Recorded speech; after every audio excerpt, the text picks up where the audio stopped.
भारत माता शिव शक्ति अवतार। आज है 16 मार्च 2025। शिव बाबा की वाणी। रिवाइज डेट है 27 मार्च 2020। भोले बच्चे ही 16,108 की माला में आएंगे। बच्चों को अंतिम समय का इशारा देते हुए ज्ञान का अभिमान तोड़ने वाले, सभी आत्माओं को परमधाम ले चलने वाले भोलों का राजा शिव बाबा बोले, सभी सेवाएं अच्छी चल रही हैं, मेहनत कितना करना है। आज बाप दादा संतुष्ट मनी आत्माएं बच्चों से मिलने आए हैं। कहाँ भी बैठे हैं, अभी हर एक बच्चा अपने जीवन को देखे। क्या हर बच्चा बाप ने जो हर एक आत्मा को सेवा दी है तैयार हैं? आने वाला समय तीव्र गति से आ रहा है। बच्चे क्या कर रहे हैं? हर एक बच्चा अपने आप को देखे, पहचाने, क्योंकि आदि मध्य अंत कब एक जैसा नहीं होता है। आदि सो अंत का मतलब क्या समझे? आदि में सार बताया, अंत में रहस्य का पाठ ब्रह्मा बाप द्वारा है। कोई भी बच्चा क्या कहता है? मुरली से टैली करे। बाप आज बच्चों से पूछते हैं, बाप को मुरली ने बनाया या मुरली ने बाप को बनाया? किसने बनाया?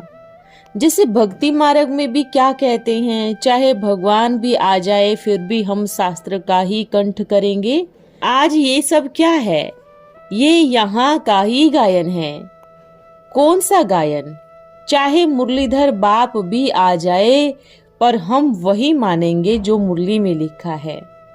तो ऐसे बच्चों को क्या समझाना चाहिए? ये तो सबको पता है कि मुरली किसने बनाई? बाप ने। किसको पता नहीं है बाप को टैली किससे कर रहे हैं? मुरली से। तो भक्ति मार्ग कहाँ से शुरू हुआ? संगम युग से ही भक्ति मार्ग शुरू हुआ है। तो बाप हर एक बच्चे को, चाहे कहाँ भी बैठे हैं, मैसेज देने आए हैं। अब नहीं तो कब नहीं, समय कम है। अगर अभी भी बाप को मुरली से ही टैली करेंगे तो जब वतन में जाएंगे, धर्मराज बाप के सन्मुख जाएंगे तो क्या मुरली लेके जाएंगे और कहेंगे कि हम आपको मुरली से टैली करते हैं कि धर्मराज की सीट पर कौन बैठेगा? बाप वर्तमान समय बाप है, प्यार बाप कर रहे हैं। बच्चे खुद ही छोटे छोटे विघ्नों में इतने घबरा जाते हैं, तो आने वाली आत्माओं का कैसे कल्याण करेंगे? माया कुछ नहीं है। माया उनके लिए है जिनका बाप नहीं है। जो बाप का ज्ञान तो है पर लड़ते जा रहे हैं, सामना करते जा रहे हैं। लेकिन जो बाप से मिले हुए बच्चे हैं उनके लिए माया क्या है? कागज का शेर है। तो क्या करना है? माया नहीं है। हर एक बच्चा कहता है माया है, माया है। माया क्या है? आज बाप कहते हैं माया बाप की सबसे प्यारी बच्ची है। माया वफादार है बाप के प्रति, ईमानदार है बाप के प्रति, क्योंकि बाप को हर एक बच्चे को हीरा बना के सौंपती है। जो बाप का प्यार कमाल नहीं करता वो माया की मार कमाल करती है। तो बाप क्या कहेंगे? माया ही प्यारी ते प्यारी बच्ची है। जो बाप का प्यार प्राप्त करने के बाद भी स्वभाव संस्कार के टकराव में आते हैं, चाहे कहाँ भी बैठे हैं, बाप उनके लिए क्या कहेंगे? बाप कितना प्यार करता है। तो फिर क्या कहे? माया अच्छी है, चारों तरफ से हथौड़ा लगाती है, मूर्ति बनाती है और बाप को दे देती है।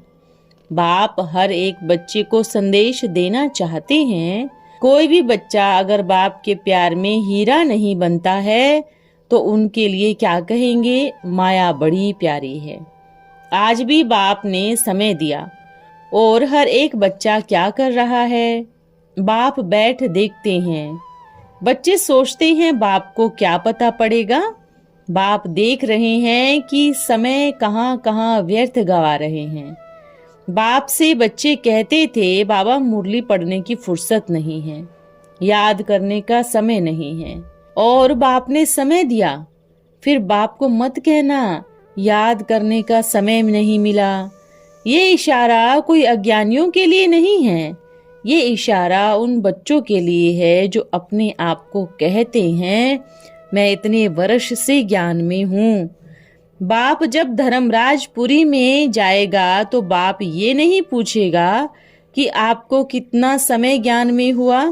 क्या पूछेगा? आप में ज्ञान कितने समय से चल रहा है, ये बतावे। ज्ञान में आप नहीं चाहिए, ज्ञान आप में चाहिए। हर एक बच्चा अपने आप से पूछे। बच्चे आदि की पढ़ाई को लेकर बाप से टैली करते हैं। बाप कहते हैं क्या पढ़ाई किया, क्या आदि की पढ़ाई को उठा रहे हो, वो तो 1% हिस्सा है। बाप कहते हैं अगर कोई सागर से 1 चम्मच पानी लेके कहे मेरे पास सब खजाना है, तो उससे बड़ा मूर्ख नहीं है, क्योंकि वो 1 चम्मच लेके सागर के सामने खड़ा है और कह रहा है मैं सागर हूँ और मुझे भरोसा नहीं, विश्वास नहीं है कि आप सागर हैं। सागर से ही लेते हैं और सागर को ही क्या कहते हैं, मैं भरपूर हूँ। ये मूर्खता नहीं तो और क्या है। ढूंढ रहे हैं, भटक रहे हैं, कहाँ बाप आया है।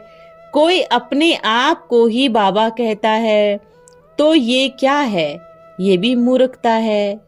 अगर कोई 1 चम्मच सागर का पानी लेके कहता है कि मेरे पास सर्व खजानों की चाबी है, तो उनको क्या कहेंगे।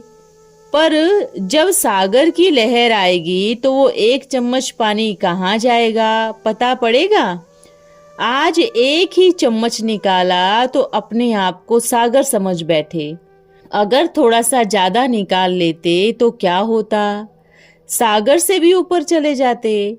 बाप सागर है और बाप के पास ज्ञान की कमी नहीं है, पर बाप पूछना चाहते हैं अगर आपके पास ज्ञान है तो धारणा कितनी है।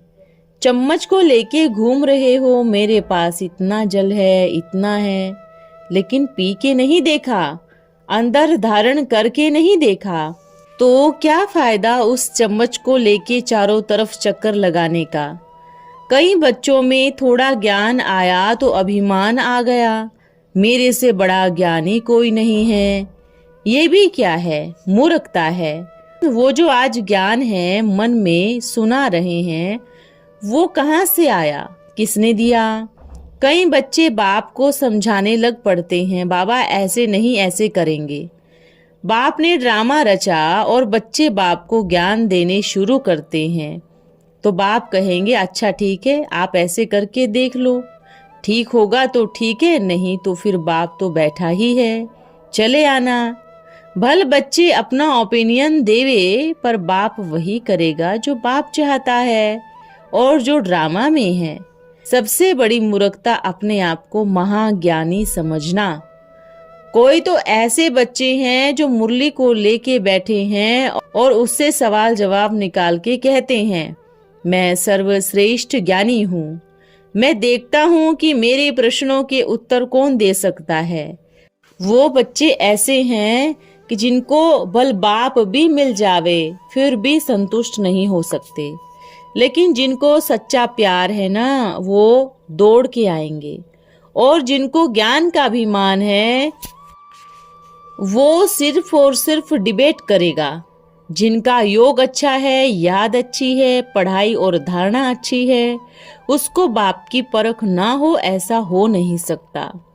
पर उनको जिनकी धारणा, याद, सेवा, मनसा, शक्ति पावरफुल हो, उनको ही बाप की सही पहचान हो सकती है। और जो 1 चम्मच लेके घूम रहे हैं कि मैं सर्वश्रेष्ठ ज्ञानी हूँ, वो कभी भी असली हीरे को पहचान ही नहीं पाएंगे। कहाँ भी बच्चे बैठे हैं, अपने आप को चेक कर लेवे। संशय का बीज तो खुद के अस्तित्व को भी खत्म कर देता है। तो बाप पे क्या निश्चय करेंगे। इसलिए समय कम है, मूर्खता वाला कोई भी कार्य ना करे। चम्मच को रख देवे, सागर खड़ा है सागर से लेवे। बाप ने आदि में कहा, मध्य में कुछ और कहा, अंतिम समय है तो और देंगे ना। पुराना ही लेना है या नया लेना है, क्या कहेंगे। आदि से लेकर अंत तक की पढ़ाई बाप के आने की एक से एक तार जुड़ी हुई है। एक से दूसरी, दूसरी से तीसरी, तार से तार जुड़ी हुई है कि बाप का पाठ चलेगा। बेहद का बाप आया है और बच्चे हद में ही घूम रहे हैं। हद में घूमना बंद करे, अपने आप को परिवर्तन की सीढ़ी पर चढ़ावे। जो बाप का है उस पर अभिमान ना करे। बाप ने कहा ये लो, पर ध्यान रखना ये बाप का है। और बच्चे क्या समझने लगे, ये मेरा है, यह मेरा ज्ञान है, यह मैंने सुनाया है। बाप पूछते हैं कहाँ से आया, किसने दिया। बाप को भोले बच्चे बड़े पसंद है, जो एकदम अनजान हैं, जो कहते हैं बाबा हम कुछ नहीं जानते, हम आपको जानते हैं, हम सिर्फ आपको ही जानते हैं, आपको मानते हैं, हमें कुछ ज्ञान नहीं है। मुख से कहने मात्र नहीं, क्योंकि बाप तो दिल पे राज करने वाला राजा है। और किनके दिल पे राज करता है, जिनकी दिल बाप के साथ सच्ची और साफ है। और वही बच्चे बाप के दिल पर राज करते हैं। वही दिल में बैठकर दिलाराम के दिल पर राज करने वाले महाराजा होते हैं। तो चेक कर ले वे, मैं राजा हूँ या महाराजा हूँ, क्या हूँ। अच्छा, सभी बच्चों को जितना भी समझाया है, बाप की हर एक बच्चे से उम्मीद है जीवन में धारणा करे और ब्रह्मा बाप समान बन के दिखावे। बाप के पास हर एक बच्चे का लेटर पहुंच जाता है। चिट्ठी पढ़ के बाप को कब कब लगता है कि बच्चे अभी तक हद में ही फंसे हैं, बेहद में नहीं हैं।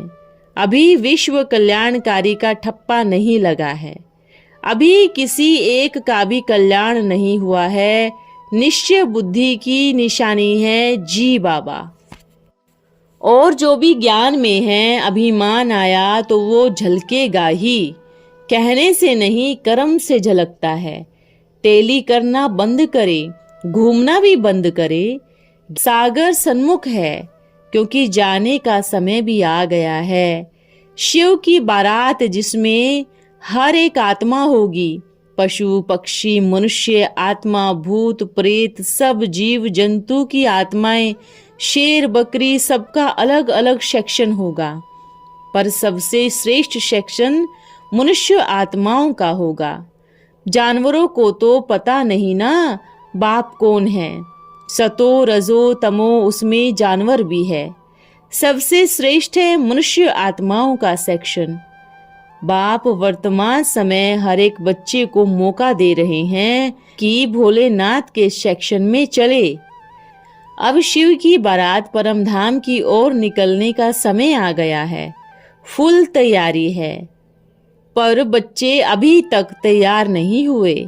जो आगे चलने वाले बच्चे हैं, जो लेके चलने वाले बच्चे हैं, उनकी तैयारी नहीं हुई।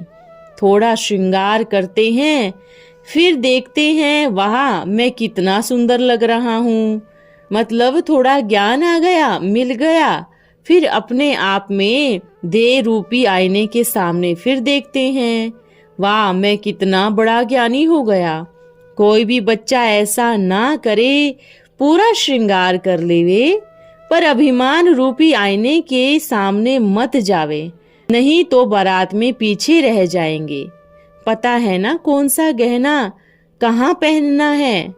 अभ्यासी तो है ना, पर बच्चे बार बार अभिमान रूपी आईने के सन्मुख पहुंच जाते हैं और फिर क्या कहते हैं, देखो मैं कितना अच्छा लग रहा हूँ, मेरे मुख मंडल में तेज है, मेरे गले में हार है। ये अभिमान रूपी आईने को बंद करे और अपना श्रृंगार करे। समय है और आसपास कोई नहीं है सिवाय बाप के।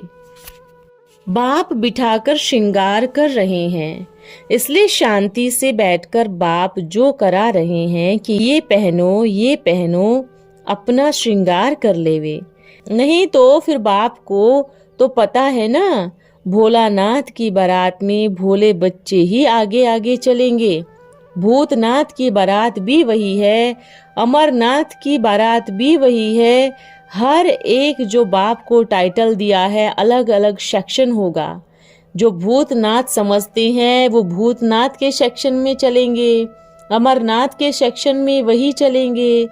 जिनको सिर्फ मुक्ति चाहिए, कोई बाप को मायावी कहता है तो वो उस सेक्शन में चलेंगे। फ्राक दिल वाले अपने सेक्शन में चलेंगे। सबसे पहला सेक्शन होगा भोलेनाथ का।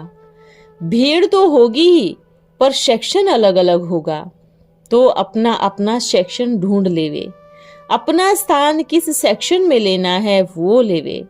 बाप के भोले बच्चे ही सतयुग में फर्स्ट 8, 100 और 16,000 में आएंगे, क्योंकि भोलेनाथ की बारात है।